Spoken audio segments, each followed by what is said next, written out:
कार्यक्रम के प्रायोजक हैं डॉक्टर संजीव कुमार गोधा, श्रुत प्रभावना ट्रस्ट। संयम प्रकाश नाम का ये ग्रंथ है, सूर्य सागर जी महाराज की यह सुंदर रचना। श्रावकों के आवश्यकों की चर्चा चल रही थी। 6 आवश्यक यहाँ बतलाए। 6 आवश्यकों में जिनेंद्र देव की पूजा, गुरुओं की उपासना, स्वाध्याय, संयम, तप, इनकी चर्चा अपेक्षित विस्तार से हो जाने के उपरांत यहाँ दान की चर्चा चल रही है। दान 4 प्रकार 4 संग को दीजिए, धन बिजली उनहार नरभव लाहो लीजिए। धन तो बिजली की चमक के समान है, इसलिए आत्मार्थी भव्य प्राणी को सदा ही नरभव का लाभ ले लेना चाहिए। धन बिजली उनहार, उनहार माने होता है चमक। धन तो बिजली की चमक के समान है। नरभव लाहो लीजिए, नरभव का लाभ ले लेना चाहिए। दान के संदर्भ में पिछले 1-2 दिन से अपनी चर्चा चल रही है, जिसमें एक दिन तो हमने दान के 4 प्रकारों की कुछ अलग तरह से व्याख्या की। फिर कल हमने आपके बीच में चर्चा की है कि जो जीव दान नहीं देता है उसकी परभव में क्या दशा होती है। दान नहीं देंगे तो अगले जन्म में कहाँ जाएंगे, क्या होगा। जो लोग वर्तमान में दरिद्र हैं, इसका मतलब ये है कि पूर्व में दान नहीं दिया होगा। जो लोग वर्तमान में संपन्न हैं लेकिन दान नहीं दे रहे हैं, इसका मतलब वे दरिद्र होने की तैयारी कर रहे हैं। इस तरह से बराबर दान की महिमा को जानकर योग्य रीति से दान देने के लिए प्रयत्नशील रहना चाहिए। दोनों ही तरह के लोगों को बात कह दी है। संपन्न लोगों को भी कह दिया कि आप सावधान रहें, कहीं दरिद्रता हाथ न लगे, और निर्धन लोगों को भी कह दिया आप खेत खिन्न ना होवें। पूर्व की बात का विचार कर अपनी शक्ति के अनुसार प्राप्त आजीविका में से यथासंभव कुछ न कुछ जिन धर्म की प्रभावना के निमित्त द्रव्य निकलते रहना चाहिए। हमारे हाथ से यदि जिन धर्म की प्रभावना के निमित्त द्रव्य नहीं निकलेगा तो फिर उसकी 3 ही गतियां कही है। या तो दान तो आप दे नहीं रहे हैं, भोग पाएंगे नहीं, तो फिर नाश ही है, क्योंकि 3 के अलावा धन की चौथी गति होती ही नहीं है। आज हीराचंद जी वैद साहब आज कुछ अलग हट के बात करने वाले हैं। आज कुछ नए एंगल से चर्चा करने वाले हैं। आज सच में दान के कुछ ऐसे भेद बतलाने वाले हैं जो आत्मार्थी स्वाध्यायी लोगों ने भी शायद ही कभी पढ़े सुने हों। इस तरह के दानों की चर्चा आज यहाँ होने वाली है। 519 नंबर पेज, गृहस्थों के लिए दान के 4 भेद। अरे गजब बात कर रहे हो, गृहस्थों के लिए कुछ अलग प्रकार के दान होते हैं क्या? कि हाँ भाई तुम देखो तो सही, बड़े कमाल की चर्चा है, कुछ अलग तरह की चर्चा है। दान के यहाँ नाम बतलाए हैं। नाम सुन करके ही आप आश्चर्यचकित होंगे कि हमने ये 4 दान के नाम कभी सुने ही नहीं हैं। प्रकरण क्या है? गृहस्थों के लिए दान के 4 भेद। आचार्यों ने गृहस्थों के लिए दान के दूसरे प्रकार से 4 भेद बतलाए हैं। लो, आचार्यों ने बतलाए हैं, दूसरे प्रकार से बतलाए हैं, श्रावकों के लिए बतलाए हैं, गृहस्थों के लिए बतलाए हैं। क्या बताए हैं? नंबर 1 पात्र दत्ती। लो, सबसे पहले नंबर पर पात्र दत्ती, दूसरे नंबर पर समदत्ती। लो, ये क्या है? ये अभी समझाएंगे नीचे उतर करके इनका स्वरूप। पात्र दत्ती क्या होता है, समदत्ती क्या होता है, दया दत्ती और सर्वदत्ती। पात्र दत्ती, समदत्ती, दया दत्ती और सर्वदत्ती। गजब हो गया। दत्ती माने होता है देना, दान माने भी होता है देना। दान किसे कहते हैं?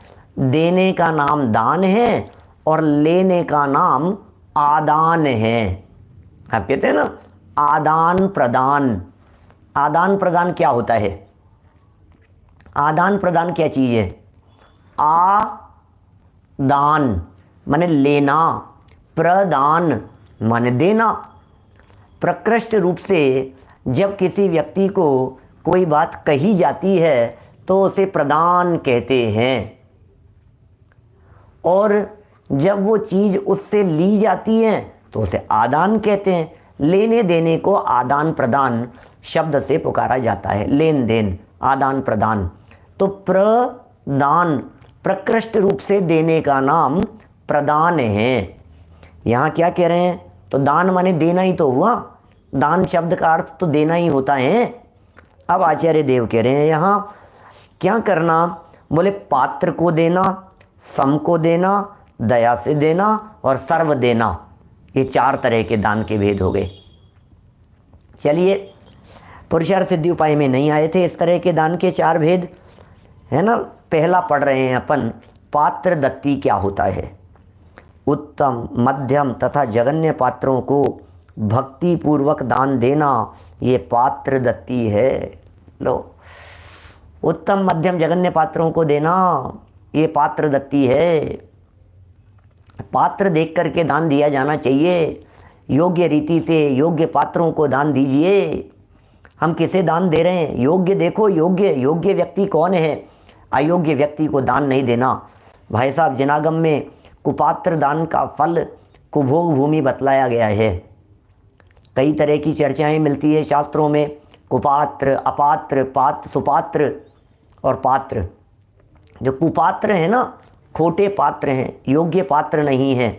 जैसे गलत पात्र में यदि कुछ रखा जाए तो वो वस्तु बिगड़ जाती है। महिला वर्ग ज़्यादा समझते हैं इन सब बातों को कि कौन सी वस्तु को किस चीज़ में रखा जाता है। कुछ कांच के बर्तनों में रखते हैं, कुछ स्टील के में रखते हैं, कुछ और में रखते हैं। दूसरे में रख दो तो बोले ये क्या किया तुमने, इसमें कोई जमता थोड़ी न है दही, इसमें कोई टिकता थोड़ी न है, ये चीज़ इसमें रखो तो टिकती है, चलती है। तो योग्य पात्र में ही कोई चीज़ सुशोभित होती है। जैसे शेरनी के दूध के संदर्भ में तो प्रसिद्ध है बात, स्वर्ण पात्र में ही टिकता है। शेरनी का दूध स्वर्ण पात्र में ही टिकता है। शेरनी है ना, अभी कहाँ टिकेगा बतलाओ दूध। यदि उसे स्टील के बर्तनों में या किसी और के बर्तनों में निकालने का प्रयत्न किया जाए, किसी और धातु में निकालने का प्रयत्न किया जाए, तो वो दूध उस बर्तन में यदि डायरेक्ट गिर रहा है तो बर्तन में छेद हो जाते हैं और वो दूध निकल करके बह जाता है। माने किसी और धातु में शेरनी के दूध को टिकाए रखने की पात्रता नहीं है, योग्य पात्र होना चाहिए।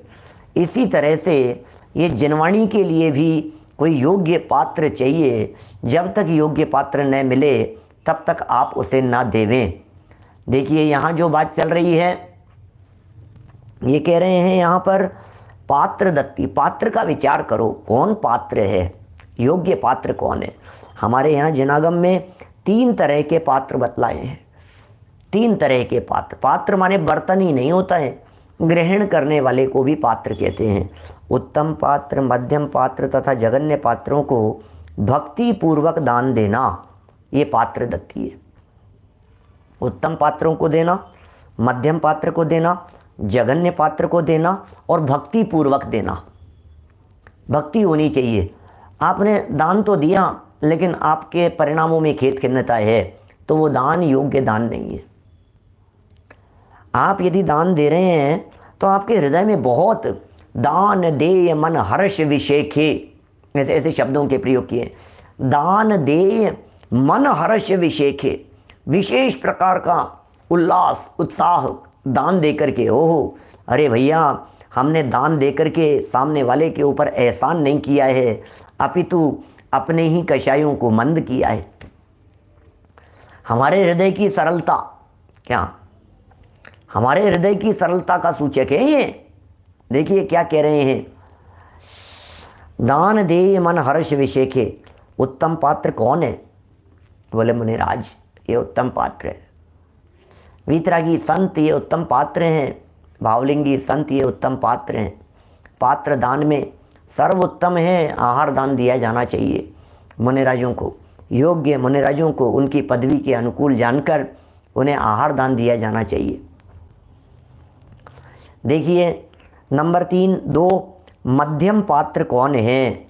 एलक तथा क्षुल्लक, ये मध्यम पात्र हैं, मध्यम श्रेणी के हैं ये, है ना। और जघन्य पात्र कौन हैं?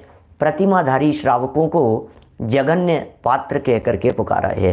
तो उत्तम हो गए मुनिराज, मध्यम हो गए एलक क्षुल्लक 11वीं प्रतिमाधारी, और जघन्य पात्र हो गए प्रतिमाधारी श्रावक। माने श्रावक भी पात्र हैं लेकिन प्रतिमाधारी हों तो वे पात्र हैं। उत्तम मध्यम जघन्य शब्द हैं, स्टैंडर्ड के आधार पर इनके 3 शब्द हैं। जघन्य का अर्थ तो सबसे नीचे वाला होता है, इसमें कोई ऐसे ऐतराज वाली बात नहीं है कि जघन्य शब्द का प्रयोग किया जाए कि नहीं किया जाए, क्यों नहीं हो सकता है। जघन्य का अर्थ कोई हीन नहीं होता, मैंने जघन्य का अर्थ ऐसा कोई बेइज्जती कर दी हो या कोई अपमान कर दिया गया हो, ऐसा जघन्य का अर्थ नहीं समझना चाहिए। लेकिन सब मोक्ष मार्ग में लगे हुए हैं, ऐसे योग्य पात्रों को दान देने के लिए यहाँ प्रेरणा दी गई है। ये सर्वप्रथम प्रकार का दान हो गया है। अब यदि कदाचित ये नहीं मिले, मान लीजिए उत्तम पात्र नहीं मिले तो मध्यम को दीजिए, मध्यम पात्र नहीं दिए मिलें तो जघन्य पात्र को दीजिए, और जघन्य पात्र भी ना मिलें तो फिर क्या करें? अब बोलो क्या करें? तो फिर धीरे धीरे करके नीचे उतरने का प्रयत्न कीजिए, और अब आप कहाँ तक उतरेंगे ये आपके ऊपर निर्भर करता है। मैं तो यहाँ तक उतर सकता हूँ कि अपने जो साधर्मी लोग हैं उन साधर्मियों को भोजन कराना भी ये योग्य पात्र दान है। कभी साधर्मियों को अपने घर बुलाएं, कभी साधर्मियों को अपने घर बुला करके भोजन करें, कभी कुछ ऐसा आयोजन रखें जिसमें साधर्मियों के लिए धर्म आराधना करने वालों के लिए इस तरह का दान दिया जाए। उपदेश तो ऊपर का ही दिया जाएगा, लेकिन नहीं मिले तो आप दान न देवें ऐसा तो हम कहेंगे नहीं। देखिए खैर दूसरे प्रकार के दान की बात करते हैं। समदत्ती, समदत्ती पहला हो गया पात्र दत्ती, पात्र को दीजिए। फिर समदत्ती माने अपने समान धर्मात्मा अव्रत सम्यक दृष्टि श्रावकों को कन्या देना, समान में, समान स्तर वालों में, और रुपया देना, पैसा देना, घर देना, मकान देना, उपकरण देना, जायदाद देना, ये क्या क्या देने की बात कर रहे हैं? अपने समान स्तर वालों को अमित बढ़ जाते हैं जी, ये कैसी बात कर रहे हैं? ये क्या क्या दे सकते हैं आप समान स्तर वालों को?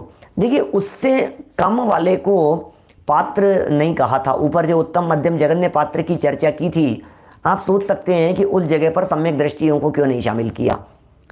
इसलिए नहीं शामिल किया क्योंकि ये तो श्रावक है, ये तो देने वाला है, अभी तो लेने वालों की चर्चा चल रही है, तो अपने से ऊपर वालों को देना होगा ना। क्या देना किसको होगा? देंगे तो अपने से ऊपर वाले को। अब आप कहेंगे साहब इनको दे देते हैं अपन अपने से हीन, तो फिर वो उत्तम दान नहीं हुआ, और हम आपको चौथे वाला तो मान करके ही चल रहे हैं। हम ये समझ रहे हैं कि भाई सम्यक दृष्टि तो आप होंगे, सम्यक दृष्टि घर गृहस्थी में रहता हुआ भी अविरति है, वो दान देगा, इसलिए पात्र तो वे ही हैं। फिर बोले वो पात्र नहीं मिल रहे हैं, तो फिर बोले समान लेवल वालों में क्या क्या दिया जा सकता है उसकी बात कह रहे हैं। अविरत सम्यक दृष्टि श्रावकों को कन्या देना, कन्या देना माने कन्या का विवाह उनके साथ में कराना, ये कन्यादान जैसे कहते हैं अपन, उसे यहाँ इन्होंने समदत्ती के अंतर्गत शामिल किया है। कन्यादान जैसे कहा जाता है, रुपया पैसा दिया, समान स्तर, समान का मतलब ये है गुणस्थान की दृष्टि से समान, समान का अर्थ स्तर की दृष्टि से समान नहीं है, समान का अर्थ यहाँ संयोगों की दृष्टि से समान नहीं है। घर दे दिया, मकान दे दिया उनको, उपकरण दे दिए, जायदाद दे दी उन्हें। क्या बात कर रहे हो साहब आप, कैसी जायदाद वगैरह देने की बात कर रहे हो आप जायदाद वगैरह भी दे सकते हो कि हाँ दे सकते हैं ना, क्या हो गया उनको, हमने राज्य दे देते हैं। भाई साहब क्या बात कर रहे हो आप, अपना राज्य उनके नाम कर दिया है। चक्रवर्ती सम्राट के लिए अपनी कन्याओं को देने का विधान कहाँ है? 32,000 जो राजा हैं, मुकुटबद्ध राजा, उन सब के यहाँ से ये कन्याएं लेकर के आते हैं चक्रवर्ती और विवाह करते हैं उनसे, तो कन्या भी देते हैं और अपना राज्य भी दे देते हैं। तो उपकरण, जायदाद, लकड़ी, पत्थर आदि देना, और क्या कह सकते हैं, बोले रोजगार लगवा देना साधर्मियों को। साधर्मी हैं, धर्मात्मा हैं, पात्र जीव हैं, सदाचारी हैं, नैतिक आचरण रखने वाले हैं, इनको रोजगार पर भी लगवाया जा सकता है, रोजगार भी दिया जा सकता है उन्हें। आजीविका की दृष्टि से उन्हें किसी तरह की कोई परेशानी नहीं हो, इसका भी ध्यान रखा जा सकता है। एवं अन्य प्रकार से उनका उपकार करना, दूसरे प्रकार से उपकार करो, सर्व प्रकार से उपकार करो, अन्य प्रकार से उपकार करना, जिससे वे धर्म साधन में दृढ़ बने रहें। ओह, धर्म साधन में दृढ़ बने। देखो ये जो दिए जा रहे हैं, आपने साधर्मी को जायदाद दे दी, आपने साधर्मी को रहने के लिए मकान दे दिया, तो किस लिए भैया, क्या क्या होगा उससे? मकान देने से होगा क्या, ये बतलाइए। उनको मकान देने से ये होगा कि फिर भी धर्म साधन में दृढ़ बने रहेंगे। आपने उनको आजीविका दे दी, तो आजीविका दे दी तो वे धर्म साधन में लगे रहेंगे, वो निर्विकल्प हो गए। ये कितनी उत्तम बात हो गई। आपने साधर्मियों के भोजन की, विद्वानों के, ज्ञानियों के, धर्मात्माओं के, साधर्मियों के, उनके आवास की, भोजन की, उनको इतनी निश्चिंतता और इतनी अनुकूलता प्रदान कीजिए, जिस अनुकूलता के रहते हुए वे आत्मचिंतन के लिए समय निकाल सके। दीपेश जी, यही महत्वपूर्ण बात है बस, जिससे वे आत्मचिंतन कर सकें। राजा महाराजा लोग किया करते थे, और पूर्व में जो अपने विद्वान हुए हैं, उन विद्वानों के लिए इस तरह की व्यवस्था करने वाले नगरवासी बहुत हुए हैं, माने जिनकी वजह से वे आजीविका से पूरी तरह से निवृत्त हुए और धर्म, ध्यान और आराधना में पूरी तरह से संलग्न हुए, जिससे वे धर्म साधन में दृढ़ बने रहें, धर्म में शिथिल न हो। वह समदत्ती है। बोलो,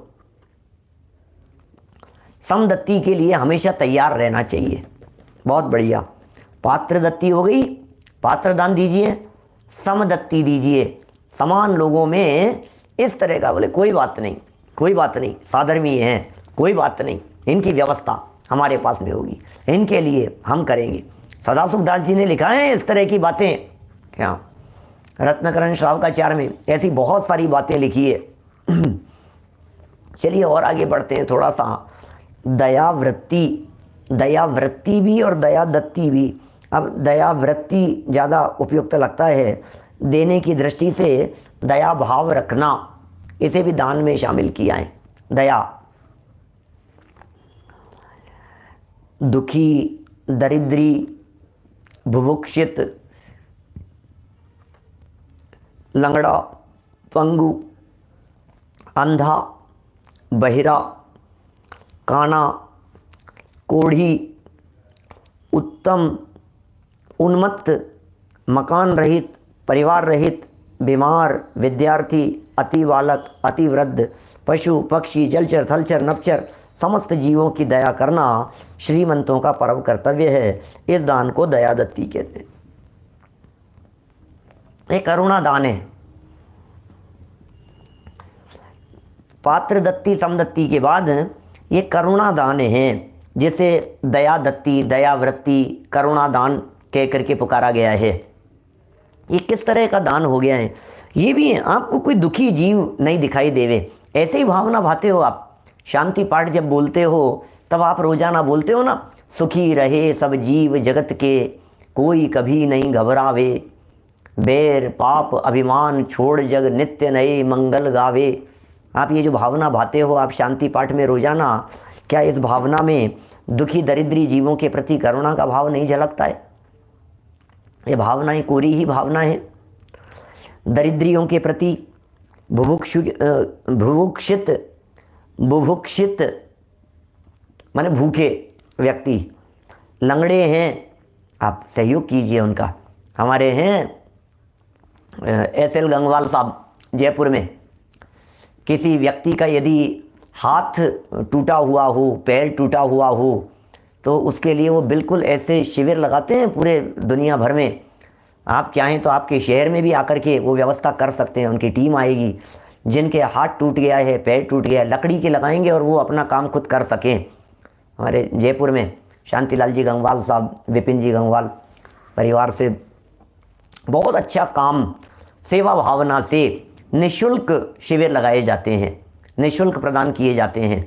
हाथ टूट गया, जैसे मान लीजिए ये पंजा इतना टूट गया, यहाँ से मुड़ना चाहिए, तो लकड़ी का ऐसा कुछ भी नहीं, बहुत इजी उसको लगा लो, और वो लगाने के बाद में फिर उनकी उंगलियाँ चलेगी, इस तरह से उंगलियाँ चलती है। वो अपने चम्मच से खा सकते हैं, हाथ टूट गया था लेकिन वो चम्मच से खा सकते हैं, माने वो अपने गिलास पकड़ सकते हैं, उठा सकते हैं, भोजन कर सकते हैं।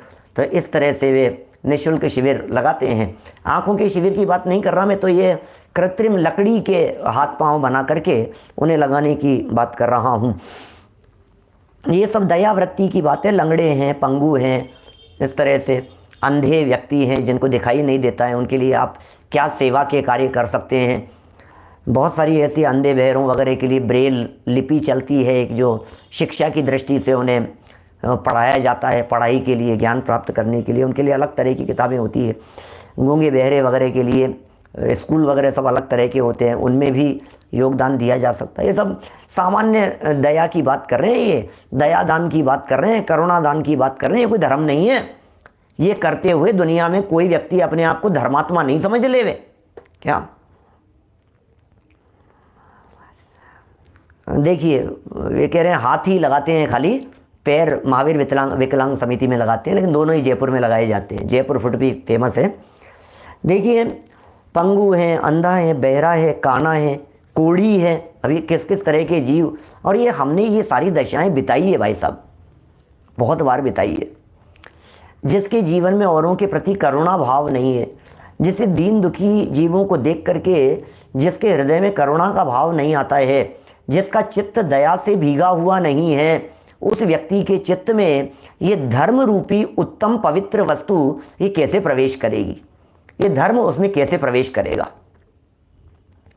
यहां धर्म की चर्चा नहीं कर रहे हैं। धर्म तो बहुत उत्तम चीज है, लेकिन इस तरह की दया यदि नहीं है हृदय में, तो धर्म कहां से आएगा? उसके हृदय में धर्म कैसे प्रवेश करेगा? जिन जीवों के हृदय में धर्म प्रवेश करता है, उन जीवों के हृदय कठोर नहीं हुआ करते हैं, उन जीवों के दिल पत्थर के नहीं हुआ करते हैं।